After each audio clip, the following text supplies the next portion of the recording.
President Reagan put in place, ironically, a successful strategy to win the Cold War with very little loss of American military lives. He was cautious about sending our soldiers into harm's way unless he deemed it to be in our national interest to do so, and only after he was sure our military mission was clearly defined. Contrast Reagan's Soviet strategy with George W. Bush's response to radical Islam.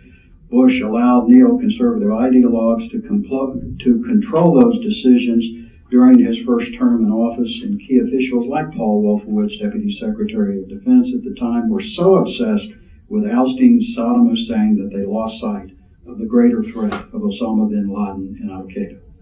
With respect to domestic policy, the Bush administration found itself more aligned with the guns and butter spending excesses of President Lyndon Baines Johnson than with the conservatives who questioned the expansion of the federal government and the increased spending that went with it. The Bush administration adopted the viewpoint that big government was fine as long as their people were in charge. They even developed a term for this growth in centralized power and federal spending. They called it big government conservatism.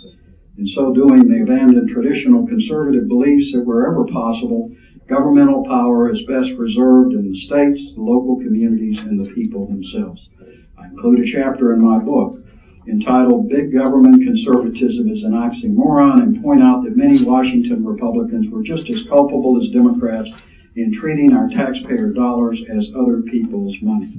If spending whatever it takes for political power constitutes conservatism, we might as well officially commemorate the death of American conservatism. When fiscal conservatives warned of the dangers of excessive budget deficits, Dick Cheney, vice president at the time, responded by declaring, quote, "Deficits don't matter." To true conservatives and most Americans, deficits do matter. Huge government debt loads, along with the lack of private sector job creation, are a lethal combination for an economy that is in the midst of the most serious national economic recession since the time of the Great Depression. Are we setting ourselves up for a jobless recovery and the destruction of our middle class in this bubble economy dominated by Wall Street financiers and backed by taxpayer bailouts whenever these too-big-to-fail financial institutions get on the wrong side of their risky credit derivative trades? I call the bailouts, quote, privatization of the gain and socialization of the risk. If the trades work out, the Wall Street crowd gets the benefits. If they go bad, we, the taxpayers, pay for their losses and make them whole. The AIG bailout is a classic example of this. Ironically, the bailout policy started with Clinton Treasury Secretary Robert Rubin and his protégés at the time, Larry Summers and Tim Geithner, continued with Henry Paulson and Tim Geithner in the 2008 taxpayer bailouts, and has been defended and continued by the Obama administration. We have a business tax policy which rewards private equity moguls for loading American companies up with high levels of debt while penalizing savings and capital investment to create private sector jobs here in the U.S. There's been zero private sector growth in the United States from 1999 to 2009. The only growth in jobs during that decade has been government jobs. During that same period, we've seen one-third decline in our U.S. manufacturing base, with a total of 5.5 million U.S. manufacturing jobs that have gone away. They've been outsourced or disappeared. Those negative trends have enormous consequences and should concern all Americans. As my old venture capital boss, Bill Bowen, liked to say when our company made a bad investment, Tom, those are our sunk costs. We can't undo it, but what do we do now to fix the problems? That's why the first half of the book analyzes what went wrong. The second half lays out a policy to really address these serious issues and hopefully offer some positive solutions to them. First, we need a tax policy which rewards savings and capital investment in order to create jobs here in the United States. We can make that happen by replacing our onerous business tax system with a revenue-neutral 8% border-adjusted consumption tax along the lines advocated by Austin business economist David Hartman. That would level the playing field with our trading competitors and start bringing good jobs home to America.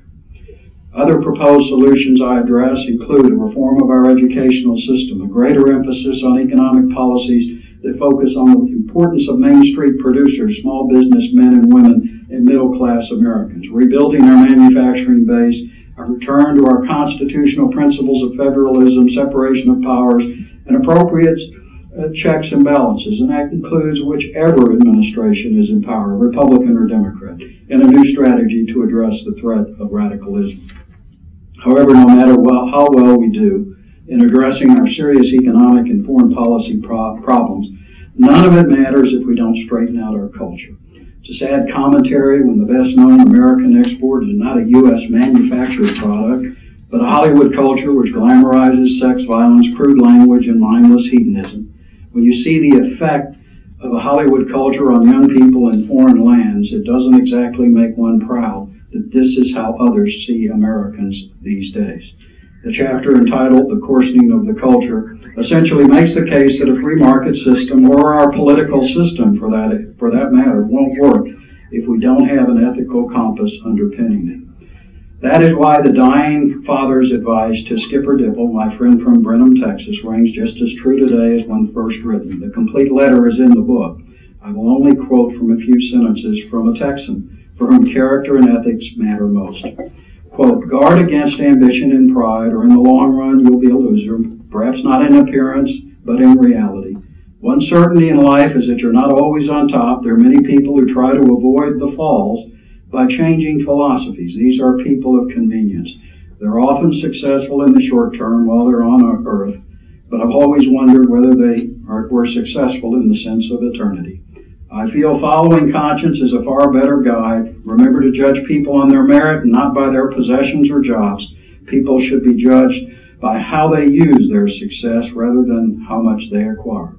That was once the American code of conduct, good words to live by and to help guide us as we seek to revitalize our culture.